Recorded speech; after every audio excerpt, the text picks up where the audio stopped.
안녕하세요. 정신분석에 대해서 운영하고 있는 우리 대상관계를 함께 공부해보는 시간입니다. 우리 클라인 아동정신분석학에서 공부하고 있는데요. 오늘은 12장 초기 불안 상황이 남아의 성 발달에 미치는 영향에 대해서 그 논문 다 계속 연결해서 보도록 하겠습니다. 자, 우리 남자아이들도 이제 남자가 되지요. 이제 성 발달이 계속 진행되어져 나가는데 이 성 활동을 자극하는 요인들이 있습니다. 아이들의 성장을 자극하는 요인들이 있는데 그것이 무엇인가 거기에 대해서 우리 클라인 선생님이 쓰고 계시거든요. 자, 첫 번째 성활동에 대한 자극들 그 부분에 대해서 우리 한번 살펴보도록 하겠습니다.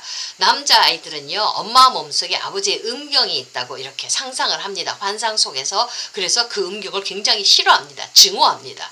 자, 음경을 아이들은요. 그 음경이 엄마 몸을 파괴할 거라고 엄마의 몸에 대한 위험의 근원으로 간주해서 그 음경을 없애버리려는 파괴적인 욕망이 막 올라오거든요. 미워하고 증오합니다. 그리고 또 그 음경이 내가 파괴하고 싶어하는 그 욕망이 올라와서 파괴하려고 했으니까 가학적인 욕망이 올라왔지요. 그 음경이 역으로 나를 공격할 거에 대한 불안도 막 올라오는 겁니다. 그래서 남아들은 어떻게 합니까? 막 불안도 올라오니까 그 불안을 다스리기 위해서 자, 성기적인 방식으로 내가 엄마를 소유하려고 합니다. 엄마하고 성교하고 사랑해서 엄마를 향하는 그 리비도적인 욕망을 증가시키도록 막 자극을 해서 엄마를 소유하려고 합니다. 엄마에 대한 소유욕, 리비도적인 욕망 그것이 막 올라오기 시작합니다. 발달이 조금씩 진행된다는 얘기거든요.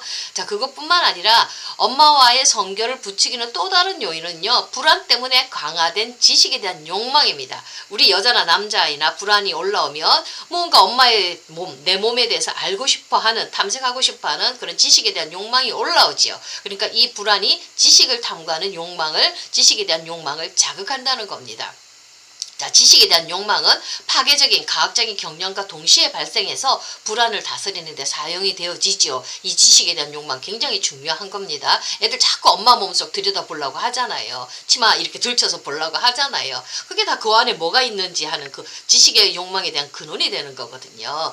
자, 눈과 지식에 대한 욕망은 자, 눈을 통해서 보고 귀를 통해서 들으려고 하지요. 눈과 귀 또는 그 둘의 결합과 동일시된 음경을 삽입함으로써 남아는 자신과 아버지의 음경과 배설물이 엄마의 몸속에서 어떤 종류의 파괴를 일으키는지 그리고 그 속에서 자신의 음경이 어떤 종류의 위험에 노출되는지 알아내고자 하는 겁니다. 이러면서 지식에 대한 욕망이 자꾸 올라오면서 아이들이 불안을 다스려 나갑니다. 알면 불안이 뚝 떨어지는 거거든요.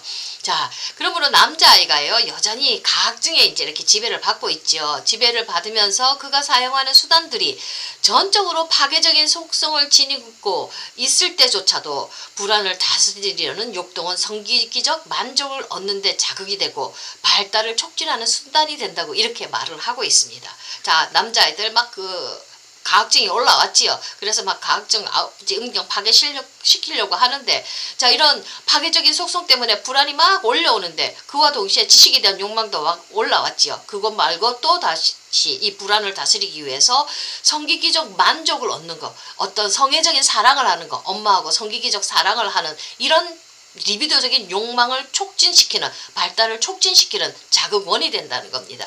불안이 발달을 자극시키고 있죠. 내가 불안하기 때문에 엄마의 몸속을 알려고 하고 내가 불안하기 때문에 엄마를 소유하려고 하는 성기기적 사랑이 성기기적 발달을 촉진시키는 그런 자극원이 된다는 겁니다. 자, 불안이 나쁜 것만은 아니죠. 불안이 발달을 촉진시키고 있습니다. 남자아이 똑같습니다. 자, 파괴적 수단들은 어머니 몸속에 있는 아버지의 나쁜 음경으로부터 또 엄마를 구조해야 한다는 그런 생각을 아이가 갖게 만듭니다. 그게 바로 뭡니까? 아이가 보상하는 경향, 엄마를 살려내고 엄마를 회복시켜야 된다는 보상하는 경향으로 아이들의 또 심리가 발달하는 그런 원인이 되기도 하거든요. 이 보상에 대한 기제가 발달하는 것 우리 여아를 다스리면서 우리가 한번 같이 설명을 이야기를 나눠봤고요. 이 부분에 대한 건 또 다음에 또 나올 겁니다. 자, 그러니까 아이가 엄마 몸속에 있는 그 아버지의 음경을 파괴시키려는 욕망 때문에 내가 막 그냥 아버지를 향한 가학적인 욕망이 올라왔을 때 또다시 아버지로부터 내가 거세당할 것 같은 거, 내가 공격당할 것 같은 그 불안이 막 올라와서 아이가 힘들었지요. 근데 이 불안이 자, 나쁜 것만 있었던 건 아닙니다. 이 불안이 어땠습니까? 지식에 대한 욕망을 자극했고요. 그 다음에 이 불안이 엄마를 내가 소유해야 되겠다. 그래서 엄마를 내가 보호해야겠다. 그래서 소유해야겠다는 그 욕망은 성기기적 충동, 리비도적인 충동을 막 발현시키는데 이것이 자극원이 되어줬고요. 엄마를 보호해야 되겠다는 것은 이 아이의 보상적인 성향, 그 성향을 보상적인 그런 경향을 발달시키는데 이용이 되어지지요. 이런 것이 불안이 아이에게 좋은 성장을 이룰 수 있도록 발달을 자극할 수 있는 자극원이 된다고 우리 클라인 선생님이 말씀하고 있습니다. 자, 두 번째는요. 여기서 중요한 포커스가 되는 거. 남자애들 환송에서는요. 음경을 가진 여성이 많이 등장합니다. 요거는 우리 융 심리 할 때도 보면 음경을 가진 여성이라는 그 신화 속에 나오는 여자들 인물들이 많이 나오거든요. 여자가 모든 쾌락 원이 되고요. 여자가 모든 힘과 권력을 다 가지고 있어요. 엄마가 제일 센 거예요. 이랬을 때 이게 결코 엄마가 모든 것을 다 가지고 있을 때 이 힘센 여자가 결코 아이들 성장 발달에 좋은 거는 아니거든요. 이게 아이들의 거세 불안을 어마어마하게 자극하고 무섭게 만들고 존재적으로 아이들을 굉장히 기가 죽어버리게 만들거든요. 자, 음경을 가진 여성이라는 거, 이 남아들의 환상 속에서 거대하고 무시무시한 엄마에 대한 그런 환상을 이 아이들이 품고 있습니다. 이것이 아이들에게 어떤 영향을 미치는지에 대해서도 우리가 좀 더 살펴봐야 되는데요. 자, 어머니의 몸이 엄마 자체만으로도 지금 너무나도 아이들한테서 절대적인 권력자지 않습니까? 생사 여탈권을 쥐고 있는데 그 몸이 아버지 음경까지 같이 가지고 있어요. 자, 어머니의 몸이 아버지의 음경을 간직하고 있다는 아이의 믿음은 음경을 가진 여성이라는 생각으로 이어집니다. 자, 어머니가 그 자신의 여성적 음경을 가지고 있다는 성이론은요. 아이들만의 독특한 성이론입니다. 어머니의 몸이 수많은 위험한 음경들과 위태로운 성교를 하고 있는 부모들로 가득 차 있다는 고질적인 두려움이 전치되어서 수정된 결과입니다. 자, 음경을 가진 여성은 항상 아버지의 음경을 가진 여성을 의미하고요. 자, 그 위태롭고 위태로운 성교를 하고 있는 부모들, 그런 위험한 음경들, 이런 고질적인 두려움들이 전치되어서 음경을 가진 여자들로 들어갔으니 그 속에서는 아이의 두려움이 거기에 끼어 있는 거지요. 두려움이 내포되어 있는 거죠. 자, 어머니 안에 있는 아버지의 음경에 대한 남아의 두려움은요. 이거 없애줘야 되지 않습니까? 이게 이 속에 계속 있으면 아이들은 존재적으로 막 기가 죽어서 아이들이 발달이 퇴행이 되어 버리니까 여기서 아이들 살아나와야 되지 않습니까? 이 두려움을 어떻게 극복할 수 있느냐, 그 문제는 자, 현실 대상, 실제로 엄마와 아빠 말합니다. 현실 대상 관계가 발전해서 좋음을 많이 경험하는 겁니다. 자신의 가학정을 극복함에 따라 감소가 되어집니다. 내가 엄마 몸속에 있는 그 음경을 내가 막 파괴하려는 그 가학증이 지금 환상 속에서 막 올라왔잖아요. 근데 어떻습니까? 내가 파괴시키려고 하는 그 엄마가 음경을 가진 엄마예요. 어마무시한 힘을 가진 엄마가 나를 또 거세하고 죽일 것 같으니까 이 아이들 막 두려움이 망굴망굴 굉장히 많이 올라왔지 않습니까? 이 환상, 가학적인 환상을 극복할 수 있는 길은 현실 속에서 좋은 대상관계, 내 환상이 틀렸다는 것을 입증할 수 있는 좋은 대상관계를 많이 경험해낼 때 이 가학증이 점점 감소한다는 겁니다. 좋은 부모가, 좋은 양육 환경이 아이들의 불안을 감소시킨다는 그 말을 하고 있는 겁니다. 자, 나쁜 음경에 대한 남아의 두려움이요. 많은 부분 아버지의 음경에 대한 파괴적 충동에서 유래하기 때문에, 그리고 남아의 가학증의 감소와 그로 인한 불안의 감소는 초자의 엄격함을 완화하게 되는 겁니다. 이 가학정이 그냥 이렇게 감소되지 않은 채로 아이 마음속에 계속 있으면 가학적인 초자가 마음속에 자리 잡죠. 그러니까 조금만 잘못해도 처벌하고 조금만 잘못해도 아이가 움츠러드는 거, 그렇게 아이의 심리에 악영향을 미치는데, 이 가학적인 가학성이 이렇게 좀 감소가 되어지면 이 초자가 엄격하지 않고 부드러운, 그렇지만 단호한 좋은 초자가 자리 잡게 되면 아이 심리 발달이 굉장히 좋지요. 기죽지 않는 아이가 된다는 겁니다.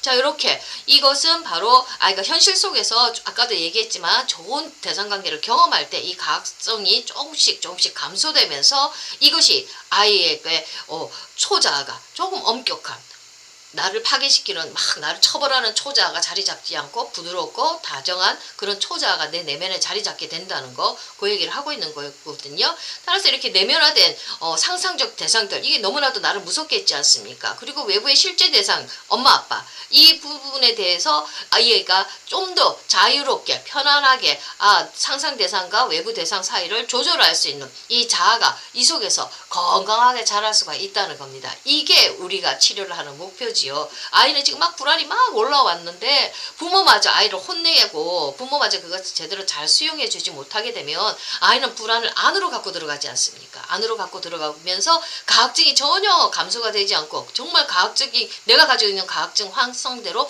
내 현실이 나쁘다고 경험이 되어지면 아이는 그 속에서 어떤 초자, 가학적인 초자가 자리 잡으면서 이 아이들은 정말로 위험하고 정말로 내 내적인 그 현실을 감당해내지 못해서 아이들 굉장히 고통을 겪는 거거든요. 그런데 이거 좋은 부모가 이 아이들을 따뜻하게 양육해주면서 이 아이들의 정서를 잘 수용해주고 담아내주면 이 상상적 대상들이라든지 실제 대상들을 잘 조절할 수 있는 자아가 거기서 발달해 오면서 이 자아를 통해서 이 관계를 잘 조절하면서 아이가 잘 성장해 나갈 수 있다는 것을 우리 클라인 선생님이 얘기를 하고 있습니다. 결론적으로 얘기해서 음경을 가진 엄마에 대한 그런 여성에 대한 이 남자아이들만의 독특한 이 가학증은 어떤 누구를 통했습니까? 외부 대상, 실제 엄마 아빠의 따뜻한 보살핌과 사랑 안에서 이 가학증은 감소되고 초자아가 잘 발달하면서 이 아이가 현실 생활에 잘 적응할 수 있는 자아도 잘 발달되어져 나갈 수 있다고 우리 클라인이 얘기를 하고 있고요. 자, 이 불안이 나쁜 것만은 아니라 이 불안이 아이들이